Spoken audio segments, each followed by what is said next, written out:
합니다. 네. 헌법재판소 사무처장님. 예. 예. 지금 뭐 계속되는 얘기지만요. 민주당은 지금 탄핵소추서에서 형법상 내란죄 빼겠다고 합니다. 예. 12월 3일 계엄 사태 이후에 야당은 내란을 기정사실화하고 윤석열 대통령 탄핵시켰고 또 한덕수 총리까지 내란에 관여했다는 이유로 탄핵했습니다.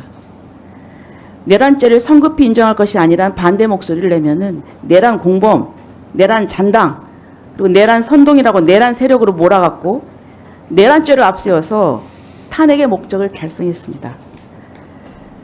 대한민국이 엄청난 혼란을 겪었습니다. 자, 그런데 이렇게 목적을 달성하고 난 뒤에 그냥 둘 경우에 심판에 시간이 걸릴 것으로 보고 빨리 탄핵 절차 종결짓고 조기 대선으로 가기 위해서 탄핵 사유에서 내란죄를 빼겠다고 합니다. 처장님, 탄핵 심판은 형사소송법 준용하게 돼 있죠?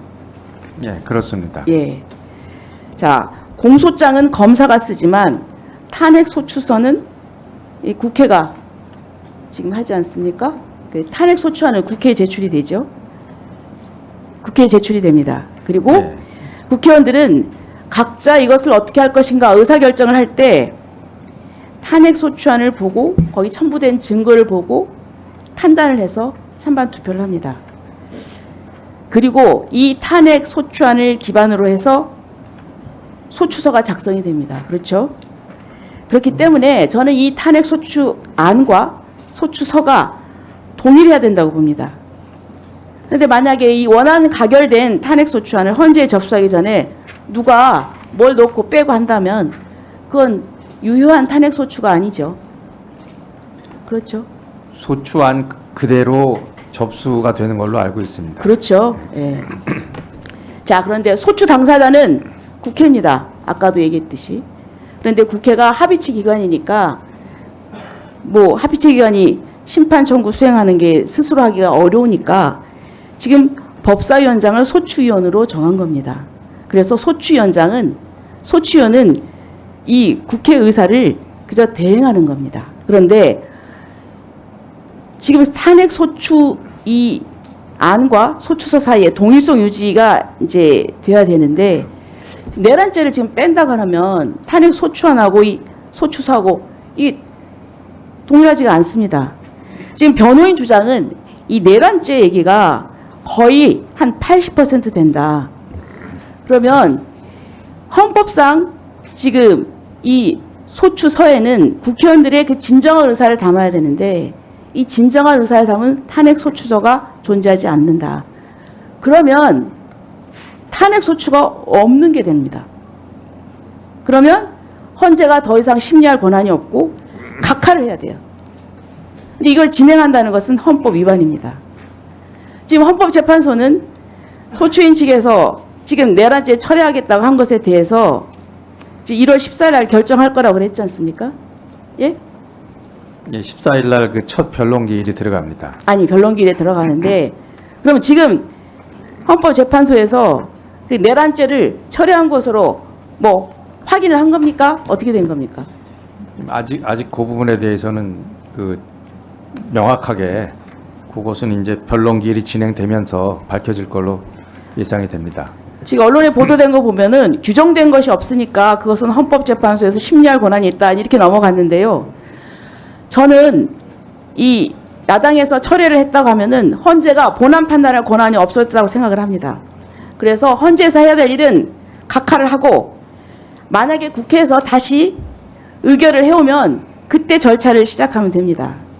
만약에 그런 국회에서 다시 재의결을 해오지 않는데도 각하하지 않고 변론을 한다. 그거는 위법한 거라고 생각합니다. 그리고 헌법상 이 헌법재판소가 헌법 수호기관입니다.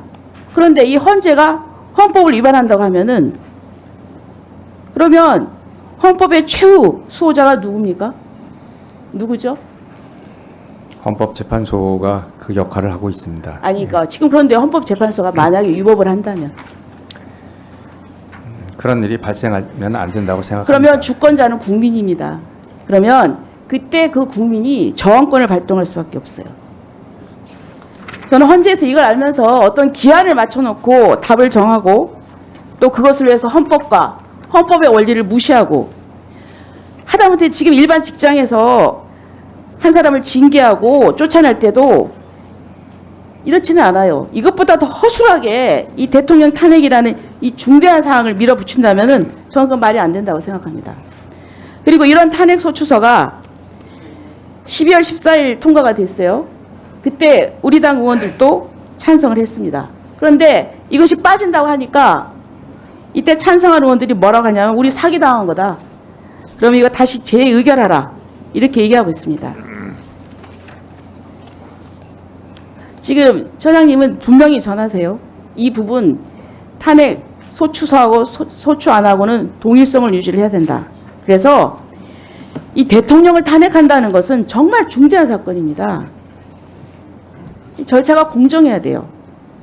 그래야만 어떤 결론이 나도 사람들이 수용을 합니다. 그런데 지금 헌법재판소가 하는 걸 보면은 지금 어느 시점을 맞춰놓고 거기에 맞춰서 결론을 내려고 달려가는 것 같습니다. 그렇지 않습니까? 지금 그렇게 변론기를 그렇게 빨리 잡습니까? 헌법재판소에서 공정하게 지금 심리를 할 것으로 알고 있습니다. 아무튼 저는 정말 처음에 온 나라를 내란으로 떠들썩하게 해가지고 탄핵 심판 사유에다 넣어가지고 정말 그래서 탄핵을 성공시켰는데 이제 와서 목적을 달성하니까 이게 이제 거추장스러우니까 그걸 빼는 전 정말 문제라고 생각합니다. 자, 그 다음에 우리 공수처장님.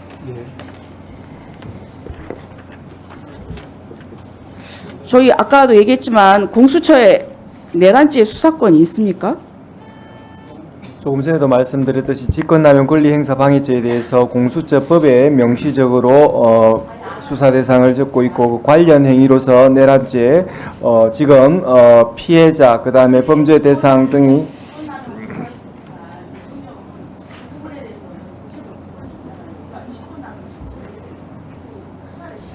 네, 관련 사건에 대해 수사권을 가지고 있는 사실에 대해서는 변함이 없습니다.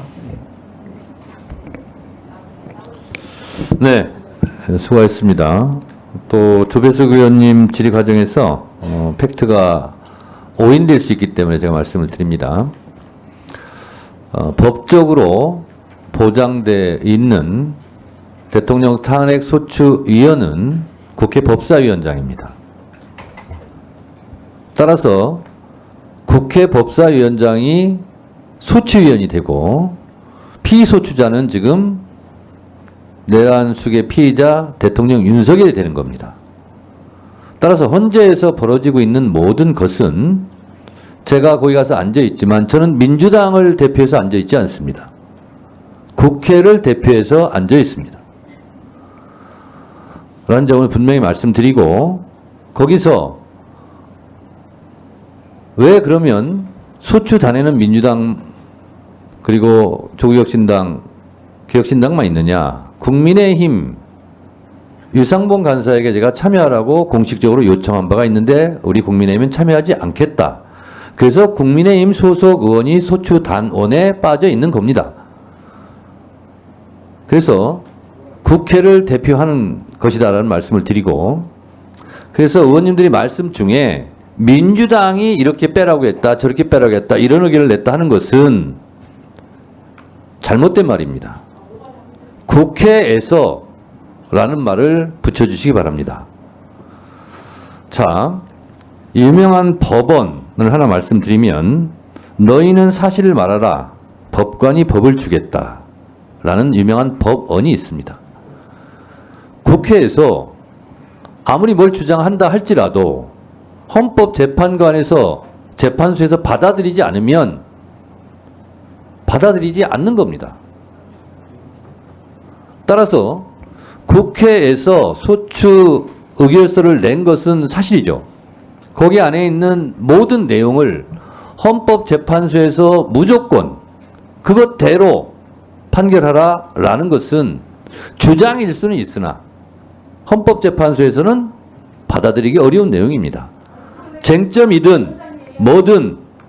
그것은 헌법재판소 재판관들의 판결의 몫이다라는 거죠. 그런 면에서 왜 이렇게 빨리 진행하냐, 왜 이걸 이렇게 하냐라고